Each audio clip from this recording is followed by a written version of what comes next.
सभा मंचावर काही क्षणापूर्वी असलेले पण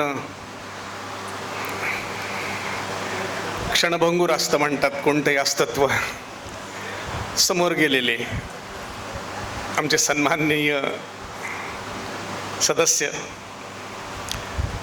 आणि या ठिकाणी विविध प्रकारच्या संस्था या शहरात काम करणाऱ्या ज्या आहेत त्या संस्थांचे सर्व पदाधिकारी, मला काही तासांपूर्वी, काही क्षणांपूर्वी म्हणायला हरकत नाही, उमेशजींचा फोन आला आणि त्यांनी बॉम्ब टाकला की असं घडलं आहे, तर तुम्ही आम्हाला साथ देणार का? आम्ही संकटात आहोत. मी त्यांना म्हटलं की संकटात मी नाही आहे, संकटात तुम्ही आहात. ते म्हणले कसं काय? म्हटलं माझं भाषण सगळ्यांना ऐकायला लागेल. त्यामुळे आणि हे पुन्हा उलटं घडतंय. पांडवांच्याकडून गीता ऐकायची आहे, हे तर अजून भयंकर आहे. पण माझा पोपट झालेला आहे, त्या पोपटाचीच गोष्टीने सुरुवात करूया. आणि पोपट कसा असतो आणि लोक त्याच्याकडे कशा अर्थानं पाहतात. मी ग्रामीण भागातलाही आहे आणि मराठवाड्यातलाही आहे, त्यामुळे थोडंसं मधून तर ढंग येईल, तर तुम्ही थोडीशी माफ करा. इथं जर कोणी विशेष अनुनासिक कोणी बोलणारे असतील तर जरा मला सांभाळून घ्या. एक गावातलं म्हातारं होतं आणि ते काही मरणा. सगळी नातेवाईक मंडळी, रोजेकरताई, ती नातेवाईक सगळी मंडळी नाराज झाली की हे लवकर कसं खपत नाही. म्हणून मग शेवटी त्या घरवाल्यांनी असं ठरवलं की याला दवाखान्यात असं नेऊन ठेवू की ते इमर्जन्सी वॉर्ड आहे तिथे केव्हा ना केव्हा तरी बातमी येईलच ना. जाण्याच्या बेतात आहेत, पण यांच्याजवळ कोणीतरी घरातला मनुष्य नको का? म्हणून नात्यातला एक असाच रिकामा मनुष्य त्यांनी त्यांच्या साथीला दिला, त्याचं नाव पोपट. त्याचं एकच काम, तिथे हजर राहायचं, आजोबांना जे काही लागेल ते द्यायचं घ्यायचं, ते बोलले तर बोलायचं. पण रात्री साधारणपणे 9, 10, 11 वाजता हे गृहस्थ झोपत असत आणि सकाळ झाली म्हणजे पहाटे 2 वाजले की यांना जाग यायची. इथे जी कोणी माझ्या वयातली मंडळी आहेत त्यांना माहिती आहे, 2 नंतर काय करायचा असा मोठा प्रश्न असतो.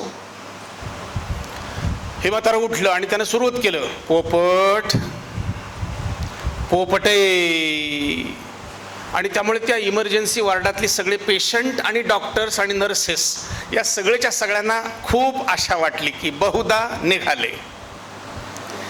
तसं यांनी कंटिन्यू केलं, पोपट पोपटे असं चालूच त्याचा दणका.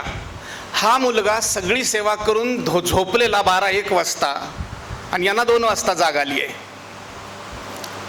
शेवटी हे जोरात ओरडतात, हे पोप्या असं म्हणल्याबरोबर तो पोपट थोडा जागा होतो आणि डोळे चोळीत आजोबांना विचारतो, काय आजोबा?